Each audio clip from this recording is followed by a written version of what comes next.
Istanbul, the dice game designed by Rudiger Dorn, is the perfect board game. According to me, a board game designer. This game hits all the major points you want to hit as a designer, which I will get into after I quickly explain how to play the game. This game is a sequel to Istanbul, which is a very different game but with the same theme. The goal of Istanbul, the dice game, is to be the first player to collect 6 rubies, or 5 in a 4-player game. On your turn, you roll 5 dice. These are your assistants. And then decide what 2 actions you want to take based on your dice result. You can collect goods tokens, which you can add to future rolls. You can collect money. You can draw bazaar cards, which will help you and sometimes your opponents as well. You can collect a mosque tile, which will give you an ongoing power, like rolling an extra die or taking an extra action every turn. You can also collect a crystal, which you can use to re-roll any of your dice. And you can also collect a ruby if you have enough goods tokens or money. If you want to learn more about how to play, watch a how to play video, or better yet, play it yourself. Now let's get into why I think this is the best design board game. Number 1, everyone I've shown this game to has said, let's play again after playing it for the first time. This is the magical phrase that us designers hope to hear after a playtest. This is probably the best indicator that there's real potential in the game that you're designing. And of all the games that I've introduced to others, this is the one most people ask to play again. Number 2, there's a great balance between luck and skill. Always enjoyed the camaraderie of good friends, competing in games of chance and skill. Yeah. You're rolling dice, and who doesn't love rolling a handful of dice? So there is some uncertainty there, which is necessary to have in a game. And then you can use your strategy to decide what to do with your dice roll. Number 3, the gameplay ramps up as the game progresses. Even though Board Game Geek doesn't list engine building as one of this game's mechanics, you can do more and better things as the game goes on, especially if you invest in mosque tiles. This feeling of progress is so important. You don't want your players to feel like they have a stagnant experience in your game. And number 4, what other players do on their turn will affect what choices you have on yours. So you're invested in what other players are doing on their turn. And it's also fun to see what players will roll and what they decide to do with their roll. You definitely don't want players zoning out when it's not their turn because other players' actions won't affect what they do on their turn. Istanbul, the dice game, also holds up well against my framework that I use for my games that I design. I call it the MSELF system, like me, myself, and I. Let me know if you can think of a better acronym.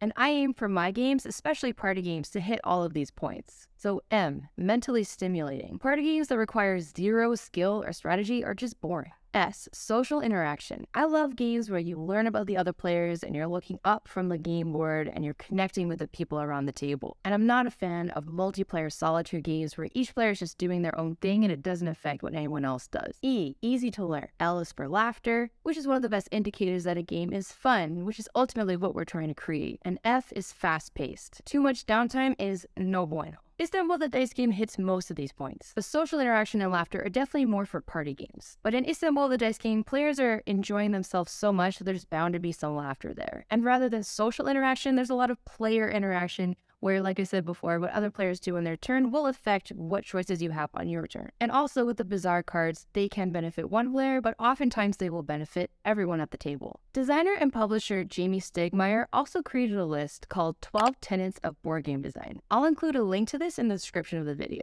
Let's see how Istanbul, the dice game, stacks up against Jamey's list. Number 1, a quick beginning and organic end. Yes, this game is very easy to set up and get into, and there's a natural build-up and tension towards the end game. Number 2, intuitive to learn and retain. I would say this is a mostly yes. Players usually only need about 1 turn to understand how to play, but there are quite a few choices and remembering what costs what can take some time to remember. Number 3, the ability to plan ahead before taking your turn. This is a yes. I already spoke about this already, that what other players do on their turn will affect what you do on your turn, so you need to pay attention so you can figure out your strategy when it comes around to your turn. Number 4, limited analysis paralysis. Yes.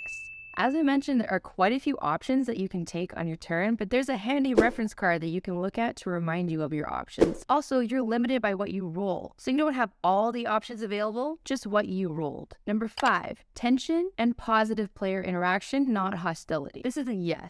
There are no direct take-that mechanics in this game, and I personally do not like take-that games. What players do may limit or change your choices, but that is indirect interaction, not direct attacks, which makes for a lighthearted, competitive atmosphere. Number 6, interesting choices and strong agency with only a dose of luck. This is the most. There's obviously quite a bit of luck in this game, as dice rolling is a central mechanic, but you still have many choices and control over what choices you have if you've invested in ongoing powers. Having interesting choices and player agency is possibly the most important aspect of a good game. Players want to feel like they have control over their fate in the game. I recently had a pretty bad gaming experience, and I realized it was because I didn't have a lot of agency in the game. I felt pretty helpless. The game I played was called Not Alone, where one player plays an alien and the rest of the players play astronauts that are being hunted by the alien. And I felt like almost every choice I made was blocked by the alien, who had very powerful bonus actions that they could use against us. Feeling like you don't have a lot of agency or control over your fate in a game can make players feel very disheartened, and is something really important that us designers need to be aware of. Number 7, rewards and forward momentum. This is definitely a yes.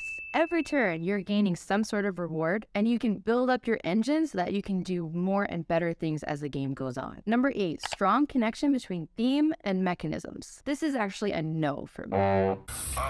It's a no for me, dog. Unfortunately, this is the one aspect of the game that falls flat for me. So it's not 100% perfect, it's 99% perfect. But honestly, I usually forget what the theme even is when I'm playing the game. I definitely don't feel like a merchant using their assistants to trade for goods in a bazaar to get rubies. Like, I don't know why the bazaar cards give me free stuff, or why the moss tiles give me bonus actions. I just feel like I'm rolling dice and taking different actions to get rubies. This game could easily be reskinned with a different theme. Also, as a side note, I'm not a huge fan of using names of cities that the designer's not from as the title of a game. The designer of this game, Rudiger Dorn, is from Germany, and they seem to really enjoy doing this. They have games called Goa, Las Vegas, Karuba, Montana, and I feel like using a city or country's name as the title of a board game can reinforce stereotypes. Like, I feel like this designer's next game is going to be called Canada, and it's about who can build an igloo the fastest.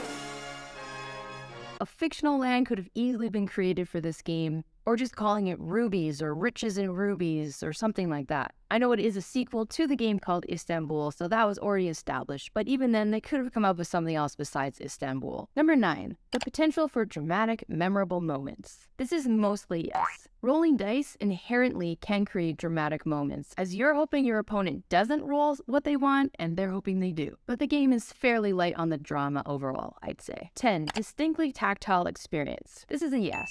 The dice, the rubies, the crystals, all help with the tactile aspect of the game. 11, variable factors that create replayability. Yes, there are quite a few strategies that you can try each game. And 12, multiple paths to victory. This is definitely a yes. There are many different ways that you can collect rubies. So this has been my thesis as to why Istanbul the Dice game is the closest to perfect a game can be designed. What do you think is the best designed game that you have played? Also, what do you think about my MSELF system and Jamey Stegmaier's 12 tenets of board game design? Let me know in the comments. Also, if you follow me on Instagram, you already know that I'm traveling. That's why I don't have my usual background behind me. I'm actually currently in Guatemala. Here's my current view.